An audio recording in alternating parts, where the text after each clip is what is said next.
ప్రతి ఒక్కరు తమ ఇంట్లో మగపిల్లవాడు పుట్టాలని చాలా మంది అయితే కోరుకుంటూ ఉంటారు. అలా మగపిల్లవాడు పుట్టాడు అనుకోండి, సో వాళ్ళనైతే మా ఇంట్లో పులి పుట్టిందని, మా ఇంట్లో సింహం పుట్టిందని చాలా మంది అయితే వేరే వాళ్ళతో చెప్తూ ఉంటారన్నమాట.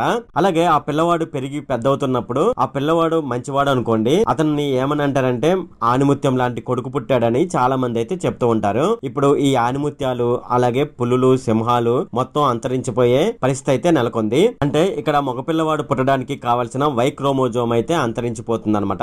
ఈ విషయం నేను చెప్పింది కాదు, ప్రముఖ జెనెటిక్ ప్రొఫెసర్ శాస్త్రవేత్త అయినటువంటి జెన్నిఫర్ ఏ మార్షల్ గ్రీవ్స్ అయితే చెప్తుంది. అయితే ఈమె ఏమని చెప్తుందంటే వై క్రోమోజోమ్ గతించిపోతుందని, ఈ ధోరణి కనుక ఇలాగే కొనసాగితే వై క్రోమోజోమ్ 11 మిలియన్ సంవత్సరాలలో పూర్తిగా అదృశ్యమయ్యే అవకాశం ఉందని, మగజాతి మనుగడ అనేది ఉండదని ఆమె అయితే చెప్తుంది. ఆమె చెప్పిన ఈ మాటలు మగజాతి మనుగడ గురించి అయితే భయాలైతే పెంచుతున్నాయి. ఈ రోజుల్లో చాలా జంటలు సంతానం కోసం కష్టపడుతున్నారు. జీవన శైలిలో వచ్చిన మార్పులు వారి సంతానంపై తీవ్ర ప్రభావం అయితే చూపుతుంది. ముఖ్యంగా మగవారిలో వీర్య కణాల సంఖ్య తగ్గిపోవడంతో ఈ సమస్య అయితే పెరుగుతుంది. ఈ సమయంలో వెలువడిన నివేదిక మగవాళ్ళనైతే కలవర పెడుతుంది. మానవుల్లో ఇతర క్షీరదాల్లో మేల్ సెక్స్ మగలింగాన్ని నిర్ధారించే జన్యువు అనమాట. అంటే బిడ్డ మగ ఆడ అని నిర్ధారించే జన్యువు పేరు వై క్రోమోజోమ్ అనమాట. అయితే ఈ వై క్రోమోజోమ్ అనేది కనిపించకుండా పోయే అవకాశం ఉందని లేటెస్ట్ గా ఒక రీసెర్చ్ అయితే పేర్కొంది. అయితే ఈ వీడియోలో ఎందుకు వై క్రోమోజోమ్ అనేది నశించిపోతుంది, అలాగే వై క్రోమోజోమ్ అనేది నశించిపోతే కనుక దాని స్థానంలో వేరే ఏదైనా క్రోమోజోమ్ వచ్చే అవకాశాలు ఉన్నాయా లేదా అనే విషయాన్ని మనం ఈ వీడియోలో డిస్కస్ చేద్దాం. ఈ వీడియోలోకి వెళ్లే ముందు నాదొక రిక్వెస్ట్ ఫ్రెండ్, అదేంటంటే ఈ వీడియో కనుక మీకు నచ్చినట్లయితే ఇక్కడ కింద ఉన్న రెడ్ కలర్ సబ్స్క్రైబ్ బటన్ మీద అయితే ప్రెస్ చేయండి. ఇలా మీరు రెడ్ కలర్ సబ్స్క్రైబ్ బటన్ మీద ప్రెస్ చేయడం వల్ల నేను చేసిన ప్రతి ఇన్ఫర్మేషన్ వీడియో అనేది అందరికంటే ముందు అప్డేట్ రూపంలో మీ మొబైల్ కి అయితే చేరిపోతుంది. ఇప్పుడు మనం వీడియోలోకి అయితే వెళ్ళిపోదాం. ఇప్పుడు లేటెస్ట్ రిపోర్ట్ ప్రకారం మనం చూసుకున్నట్లయితే మగవాళ్ళలో వై క్రోమోజోమ్ అనేది కనుమరుగవుతుందని ఈ రిపోర్ట్ వల్ల అయితే తెలుస్తుంది. అయితే ఈ రీసెర్చ్ చేసిన ఈ రిపోర్ట్ సోషల్ మీడియాలో అయితే ఇప్పుడు బాగా వైరల్ గా మారింది. చాలా మంది దీనిపై డౌట్స్, మీమ్స్ అయితే పోస్ట్ చేస్తున్నారు. భారత జనతా పార్టీ ఒక నినాదం అయితే చేయడం జరిగింది. అదేమిటంటే బేటీ బచావో బేటీ పడావో అని ఒక నినాదం అయితే చేయడం జరిగింది. దీనికి అర్థం ఏమిటంటే ఆడపిల్లను రక్షించండి, ఆడపిల్లలకు చదువు చెప్పండి అని అన్నమాట దీనికి అర్థం. అయితే ఇక నుంచి బేటా బచావో అని అనవలసి వస్తుందని ఒక ఫన్నీ కామెంట్ అయితే సోషల్ మీడియాలో అయితే ఇప్పుడు వైరల్ అవుతుంది. ఇంతేకాకుండా సోషల్ మీడియాలో ఇంకా దీనికి సంబంధించి కామెంట్స్ అయితే రావడం జరిగింది. అదేమిటని మనం చూసుకున్నట్లయితే తాజాగా వచ్చిన ఈ నివేదికపై చాలా మంది అయితే పోస్టులు అయితే చేస్తున్నారు. మగవారిలో వై క్రోమోజోములు అదృష్టం అవుతుందని ఈ రిపోర్ట్ అయితే చెప్తుంది. అయితే భవిష్యత్తులో మగపిల్లలు పుట్టరు అని మేము పోస్ట్ చేయడం జరిగింది. దానితో పాటు బేటా బచావో అని కూడా ఒక క్యాప్షన్ అయితే యాడ్ చేయడం జరిగింది. అయితే మరొక యూజర్ ఏమని పెట్టాడంటే వై క్రోమోజోము అదృశ్యం కాదు, ఉత్పరివర్తనాల కారణంగా దాని పరిణామం నెమ్మదిగా తగ్గుతుందని, అయితే ఇది పూర్తిగా అంటే ఈ వై క్రోమోజోమ్ అనేది పూర్తిగా కనుమరుగవడానికి మిలియన్ల సంవత్సరాలు పడుతుందని కూల్ గా ఒక పోస్ట్ అయితే చేయడం జరిగింది. అయితే ఇప్పుడు వచ్చిన ఈ రీసెర్చ్ రిపోర్ట్ చూసిన చాలా మంది అయితే భూమి మీద మగజాతి అనేది కనుమరుగవుతుందని చాలా మందికి అయితే డౌట్లు అయితే ఉన్నాయి. అయితే పురుషుల్లో మాత్రమే కనిపించే వై క్రోమోజోము కనుమరుగవుతుందని అధ్యయనాలు అయితే చెప్తున్నాయి.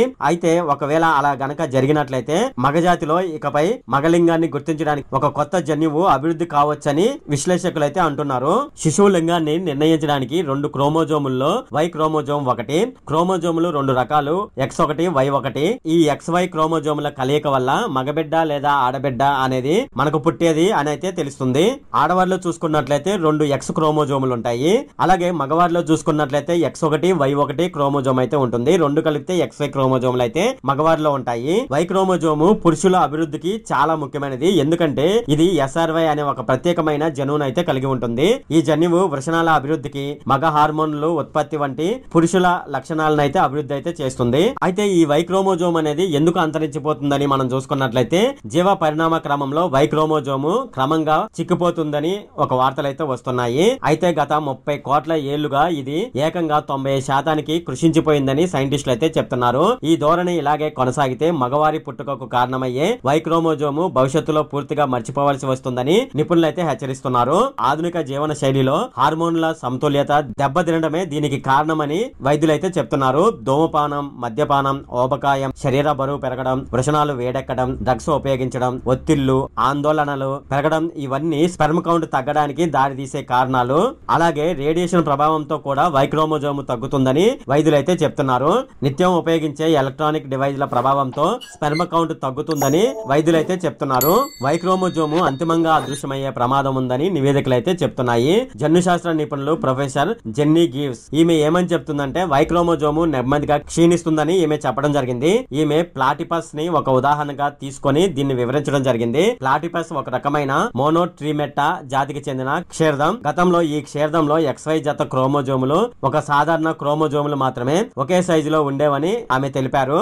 గత 166 మిలియన్ సంవత్సరాల్లో మానవులు ప్లాటిపస్ విడివిడిగా పరిణామం చెందడం ప్రారంభించినప్పటి నుంచి మానవుల్లో వై క్రోమోజోము దాని క్రియాశీల జన్యువులను చాలా వరకు కోల్పోయిందని ఆమె చెప్పడం జరిగింది. వాస్తవానికి వై క్రోమోజోము 900 జన్యువులను కలిగి ఉంటుంది. కానీ ఇప్పుడు దానిలో 55 మాత్రమే ఉన్నాయని ఆమె చెప్పడం జరిగింది. ఈ రేటు ప్రకారం ఈ మిగిలిన జన్యువులు సుమారుగా 11 మిలియన్ సంవత్సరాల్లో అదృశ్యమయ్యే అవకాశం ఉందని ఆమె చెప్పడం జరిగింది. ఇక మనం భయపడాల్సిన అవసరం లేదు. ఎలాగో 50% జన్యువులు ఉన్నాయి అంటుంది కదా, ఇవి నాశనం అవడానికి చాలా సంవత్సరాలు అయితే టైం అయితే పడుతుంది. వై క్రోమోజోమ్ లో ఎక్కువ భాగం రిపిటేటివ్ జంక్ DNA తో రూపొందించబడింది. ఇది అస్థిరంగా కాలక్రమేణా అదృశ్యమయ్యే అవకాశం ఉందని నివేదికలు అయితే చెప్తున్నాయి.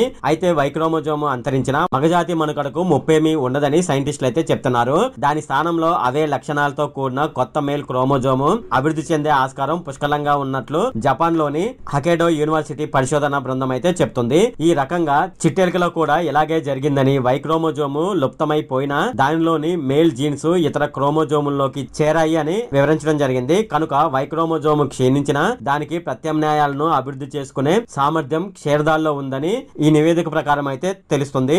అయితే మగవాళ్ళు వై క్రోమోజోమ్ క్షీణిస్తుందని ఏ మాత్రం అయితే చింతపడవలసిన అవసరం లేదు. ఈ వై క్రోమోజోమ్ అనేది పూర్తిగా క్షీణించడానికి కొన్ని మిలియన్ సంవత్సరాలు అయితే టైం అయితే పడుతుంది. అప్పటి వరకు మనం బతుకుంటాం కదా, సో హ్యాపీ అనమాట. ఇకపోతే గూగుల్ మనకు రీసెంట్ గా ఒక పిక్చర్ అయితే విడుదల చేయడం జరిగింది. అదేమిటంటే గూగుల్ అనేది ఎప్పటి నుండి స్టార్ట్ అయింది, ఇంతకు ముందు స్టార్ట్ చేసినప్పుడు గూగుల్ ఏ విధంగా ఉండేది అనేది మనకు ఇది పిక్చర్ అయితే చూపించడం జరిగింది. సో ఆ పిక్చర్ అయితే ఒకసారి మనం అబ్జర్వ్ చేద్దాము. అది స్టార్ట్ చేసినప్పుడు గూగుల్ అనేది ఎలా ఉంటుంది అనేది ఒకసారి పిక్చర్ చూడండి. Search the web using Google అని ఉంది. అలాగే మనకి ఎన్ని రిజల్ట్ కావాలని మనం ఇక్కడైతే సెట్ చేసుకునే ఆప్షన్ అయితే ఉంది. దాని తర్వాత గూగుల్ సెర్చ్ ఉంది. దాని తర్వాత ఐఎమ్ ఫీలింగ్ లక్కీ అని ఉంది. ఇవైతే ఆ టైంలో ఉన్నాయి అనమాట. అయితే ఈ మధ్య మనం చూసుకున్నట్లయితే Google search I'm feeling lucky అనేవి ఉండే అనమాట. సో ఇప్పుడు అది కూడా తీసేయడం జరిగింది. సింపుల్ గా గూగుల్ అని అయితే వాళ్ళైతే పెట్టడం జరిగింది. కావలిస్తే ఒకసారి ఆ గూగుల్ అయితే మనది కొత్తగా ఉన్నది చూడండి. అంతేకాకుండా ఇప్పటి వరకు 9th ఎడిషన్స్ అయితే గూగుల్ అయితే రిలీజ్ చేయడం జరిగింది. ఇప్పుడు 10th ఎడిషన్ అయితే రిలీజ్ చేస్తుంది అనమాట. అయితే దానికి సంబంధించి మనకు ఈ నెల 3rd అయితే ఈ 10th ఎడిషన్ అయితే రిలీజ్ అయిపోతుంది. అప్పుడు గూగుల్ ఏ విధంగా ఉంటుంది అనేది గూగుల్ లోగో ఒకసారి చూడండి. ఇదిగోండి ఈ విధంగానైతే ఉంటుంది. అలాగే మనకు గూగుల్ ఫస్ట్ కా నుంచి ఇప్పటి వరకు ఏ విధంగా పరిణామం చెందింది అనే విషయానికి సంబంధించి కూడా ఒక వీడియోని అయితే రిలీజ్ చేయడం జరిగింది. అది కూడా మీరు ఒకసారి చూడండి. ఇది ఫ్రెండ్ ఈ వీడియోలో. ఫ్రెండ్ ఈ వీడియో కనుక మీకు నచ్చినట్లయితే ఇక్కడ కింద ఉన్న రెడ్ కలర్ సబ్స్క్రైబ్ బటన్ మీద అయితే ప్రెస్ చేయండి. అలాగే ఈ వీడియోని మీ ఫ్రెండ్స్ అండ్ ఫ్యామిలీ మెంబర్స్ కి అయితే షేర్ చేయండి. అలాగే ఈ వీడియో సంబంధించి ఏమైనా కామెంట్లు ఉన్నాయి అనుకోండి, నాకు తప్పనిసరిగా కింద ఉన్న కామెంట్ సెక్షన్ లో అయితే తెలియజేయండి. ఈ వీడియో అంతే friend. Okay, thank you friend.